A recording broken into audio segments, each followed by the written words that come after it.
매억 하나님 주시는 은혜가 우리 성도님들 가운데 함께 하시기를 주님의 이름으로 축복합니다. 우리 성도님들은 살면서 얼마나 자주 하나님께 무릎 꿇고 기도하십니까? 아마도 매일매일 쉬지 않고 기도하시리라 믿습니다. 하지만 오늘 제가 드리고 싶은 질문은 이것이 아닙니다. 우리는 기도할 뿐 아니라 하나님의 말씀도 잘 듣고 있느냐가 오늘의 질문입니다. 기도는 하나님께 내 사정을 아뢰고 도움을 구하는 귀한 신앙의 모습입니다. 그런데 놀랍게도 성경은 기도를 한다고 해서 무조건 하나님께서 응답하시는 것이 아니다라고 말씀합니다.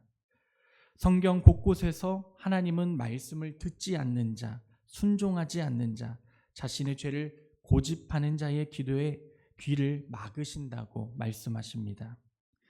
이사야서 1장 15절에서는 너희가 손을 펼 때에 내가 내 눈을 너희에게서 가리우고 너희가 많이 기도할지라도 내가 듣지 아니하리니 이는 너희의 손에 피가 가득함이라 라고 말씀하셨고, 시편 66편 18절에서도 내가 내 마음에 죄악을 품었더라면 주께서 듣지 아니하신다라고 말씀하고 있습니다.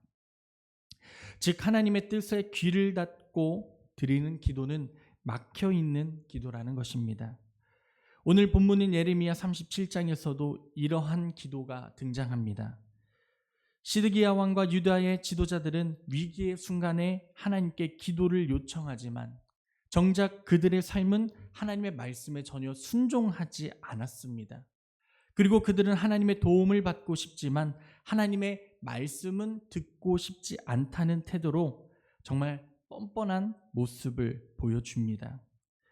이러한 신앙의 모습은 우리는 듣지 않는 자의 기도라고 부를 수가 있습니다. 그래서 오늘 본문 말씀을 통해서 말씀을 무시한 채 드리는 기도가 어떠한 결과를 낳는지 오늘 주시는 말씀을 통해 묵상해 보고 진정 하나님 앞에서 드리는 기도의 자세가 무엇인지를 다시 한번 세우는 믿음의 시간이 되시기를 주님의 이름으로 축복합니다. 오늘 본문 예레미야 37장은 기원전 약 588년경의 배경이 있습니다. 유다 왕국이 바벨론의 마지막 침공을 앞두고 있던 시기를 배경으로 하고 있습니다. 그래서 이 시기는 예루살렘의 멸망 직전, 긴장과 혼란이 최고조에 달했던 위기의 때였습니다. 오늘 말씀에 등장하는 시드기야는 요시야 왕의 아들이며 여호야긴의 삼촌입니다. 이 바벨론의 왕 느부갓네살은 여호야긴이 반역하려 하자 그를 폐역시키고 그의 삼촌 마타냐를 꼭두각시 왕으로 세우고 이름을 시드기야로 바꿉니다. 시드기야는 처음에는 바벨론에 충성하는 듯 했지만 뒤로는 애굽과 동맹을 맺고 바벨론의 반기를 들 준비를 했습니다. 그리고 지금의 상황은 이랬습니다. 바벨론의 군대는 이미 2차례에 걸쳐 유다를 공격했고 이제 3번째 침공이 다가올 준비를 하고 있을 시간이었습니다. 이미 예루살렘은 포위의 상태였고 백성들은 극히 두려움과 불안감 속에 살고 있었습니다. 왜냐하면 나라가 멸망하기 바로 직전에 있었기 때문입니다. 잠시 애굽의 군대가 북쪽으로 진군하면서 바벨론 군대가 철수하게 되자 백성들은 그 잠깐의 상황을 보고 위기가 끝났다며 안도와 착각에 빠져 있었습니다. 이것이 바로 이 당시의 이스라엘의 상황이었습니다. 이 바벨론의 3번째 침공을 앞두고 있었고 예루살렘의 성에 점점 포위되어 가고 있는 이 상황에서 하나님은 누구를 보내셨습니까? 예레미야 선지자를 통해서 여러 차례 메시지를 전하십니다. 그 내용은 이러했습니다. 너희가 바벨론에 항복하라. 그리하면 살 것이다. 이것이 너희가 사는 길이다. 하지만 시드기야와 백성들은 이 하나님의 말씀을 순종합니까? 안 했으니까 말씀을 나누겠죠. 하나님의 말씀을 거부합니다. 하나님의 뜻보다는 자신의 생각과 계산, 정치적 판단에 따라 행동을 합니다. 결국 그들은 하나님을 믿는다 말하면서도 하나님의 말씀은 철저하게 무시한 삶을 살았던 것입니다. 우리 2절 말씀을 같이 읽어볼까요? 2절 말씀입니다. 그와 그의 신하와 그의 땅 백성이 여호와께서 선지자 에레미야에게 하신 말씀을 듣지 아니하니라. 아멘. 사랑하는 성도님들, 말씀을 듣지 않는 기도는 공허합니다. 하나님의 음성을 무시하고 자기의 뜻대로 살아가면서 기도만 계속하는 것은 일방적인 요구일 뿐입니다. 하나님은 관계를 원하시는 분이십니다. 우리가 다른 사람과 대화를 하는데 나만 일방적으로 대화하고 있고 다른 사람의 이야기는 들어주지 않는다면은 그것은 다른 사람을 무시하는 것뿐만 아니라 다시 다른 사람을 배려해 주지 않는 것입니다. 혹시나 우리의 기도가 일방적인 기도가 되어가지는 않습니까? 하나님을 이용하려고 하는 것이 아니라 하나님께 그저 달라고만 하는 믿음의 기도가 아니라 하나님의 말씀에 다시 한 번 더 귀 기울일 수 있는 은혜가 우리 가운데 있기를 주님의 이름으로 축복합니다. 우리 3절 말씀을 함께 읽겠습니다. 3절입니다. 시드기야 왕이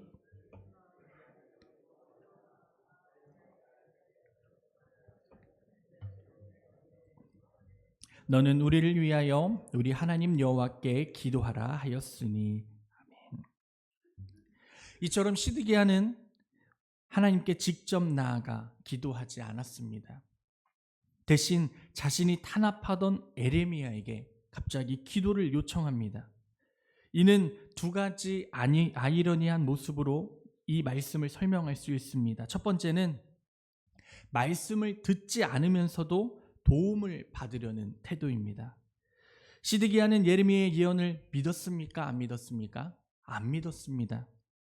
그것을 하나님의 말씀을 믿지 않았음에도 불구하고 그럼에도 위기가 닥치자 기도 응답은 받고 싶어하는 모습을 보여주는 것입니다. 하나님께 순종하지 않으면서 하나님의 능력은 사용하고 싶어하는 이 모습은 마치 내가 곤란할 때만 도와주시는 하나님을 만들어내고 있었다는 것입니다. 이것은 즉슨 하나님을 응급 도우미처럼 아니면 도깨비 방망이처럼 여기는 태도의 모습을 보여주었다는 것입니다. 또한 두 번째는 이러한 모습입니다. 신앙의 외식과 종교적 행위로 대체된 기도였습니다. 시드기야는 예레미야에게 우리 하나님 여호와께 기도해달라고 말합니다. 겉보기에는 이 사람이 돌이켜 깨달았겠구나라고 우리가 착각할 수 있지만 이 기도는 하나님과의 인격적인 관계 속에서 나온 것이 아니라 종교적인 형식과 제도로 이 상황을 무마하고 처리하려는 기도의 모습을 보여주고 있다는 것입니다.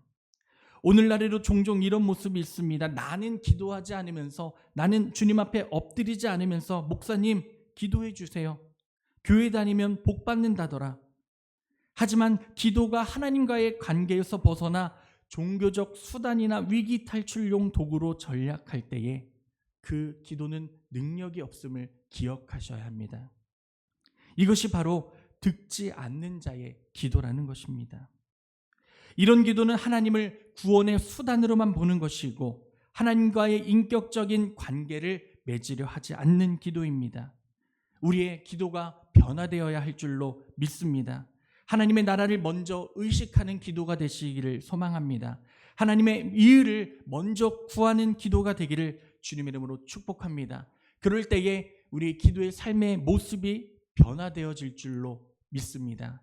나를 먼저 보는 것이 아니라 하나님께서 주시는 그 음성에 먼저 귀 기울일 때에 하나님의 놀라운 응답과 역사가 우리의 기도를 통해 나타나고 일어날 줄로 믿습니다.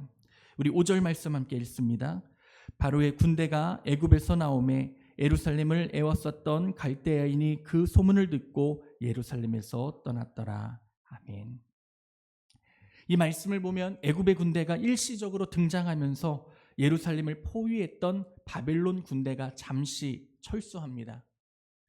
바벨론 군대가 자기의 나라를 쳐들어와서 이제 죽었다라고 생각했을 그 상황에 애굽의 군대가 이스라엘을 도와주러 오면서 바벨론 군대가 잠시 철수함으로 이 이스라엘 백성들은 이렇게 환호했을 것입니다. 우리를 도우러 애굽이 왔다. 하나님이 우리를 구해 주셨다. 이것은 진정한 구원입니까? 아닙니다. 이들만의 착각이었습니다. 이것은 하나님의 구원이 아닙니다. 하나님의 말씀은 무엇이었습니까? 분명히 바벨론에 항복하라고 계시하신 것이 하나님의 말씀이었습니다. 애굽과의 동맹은 하나님의 뜻이 아니었습니다. 그러나 백성들은 상황이 조금 나아지자 그 상황을 자기 마음대로 해석합니다. 이것이 무엇입니까? 바로 말씀 없이 사는 신앙의 위험한 모습입니다. 우리가 말씀이 없이 신앙생활을 하게 되면은 하나님 뜻보다 내 해석과 감정에 기대는 신앙이 생겨나게 된다는 것입니다. 그 신앙은 어떻게 됩니까? 언젠가는 반드시 무너지고야 만다는 사실을 기억하시기를 바랍니다. 우리의 신앙의 삶의 중심은 예수 그리스도께서 주신, 하나님께서 주신 복음이 되어야 할 줄로 믿습니다. 내 생각과 내 지혜를 내려놓으십시오. 우리가 온전히 하나님의 말씀을 의지하며 하나님의 뜻을 구할 때에, 그 지혜로 살 때에 진정한 하나님의 소망과 뜻을 깨닫게 될 줄로 믿습니다. 우리 8절 말씀 함께 읽습니다. 8절입니다. 갈대인이 다시 와서 이 성을 쳐서 빼앗아 불사르리라. 아멘. 다시 한 번 더 하나님은 예레미야를 통해 분명히 말씀하십니다. 바벨론이 어떻게 된다고요? 다시 돌아온다고요. 그리고 예루살렘은 함락될 것이라고요. 심지어 너희가 바벨론 군대를 다 쳐서 병들게 해도 그 병자들이 일어나서 이 성을 불사를 것이라고 말씀하십니다. 하나님의 말씀에 귀 기울이지 않으면서 드리는 기도는 희망 고문일 뿐입니다.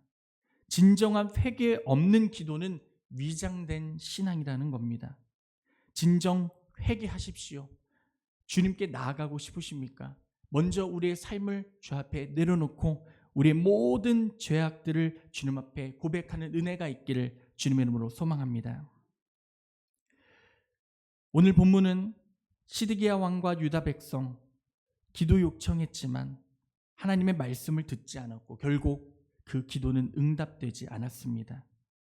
그래서 하나님은 말씀을 통해 기도하는 자가 먼저 하나님의 뜻에 귀를 기울이고 그 뜻에 순종하기를 원하신다고 분명히 말씀하고 계십니다. 기도는 단순히 도움을 요청하는 행위가 아닙니다. 그 이상입니다. 진정한 기도는 하나님과의 관계 안에서 그분의 뜻을 구하고 따르려는 마음에서 출발합니다. 하나님은 지금도 살아계십니다. 믿으십니까? 그리고 우리의 기도에 언제나 응답하십니다. 그러나 하나님의 뜻을 외면한 기도, 말씀을 듣지 않으면서 드리는 기도에는 응답하지 않으신다는 것을 오늘 본문을 통해 꼭 기억하시기를 소망합니다.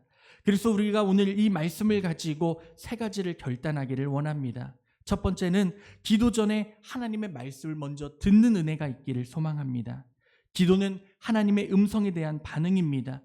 하나님께 무엇을 말씀드리기 전에 먼저 하나님께서 우리에게 무엇을 말씀하시는지를 귀 기울이는 믿음이 되시기를 소망합니다. 두 번째는 기도할 때 하나님의 뜻을 묻는 기도가 있기를 바랍니다. 기도는 내 뜻을 이루어 달라는 수단이 아니라 하나님의 뜻을 깨닫고 순종하기 위한 시간입니다. 예수님도 감람산에서 내 뜻대로 마시옵고 누구의 뜻대로요? 아버지의 뜻대로 하옵소서라고 기도하셨습니다. 우리도 그러한 믿음의 모습을 가지고 기도해야 한다는 겁니다.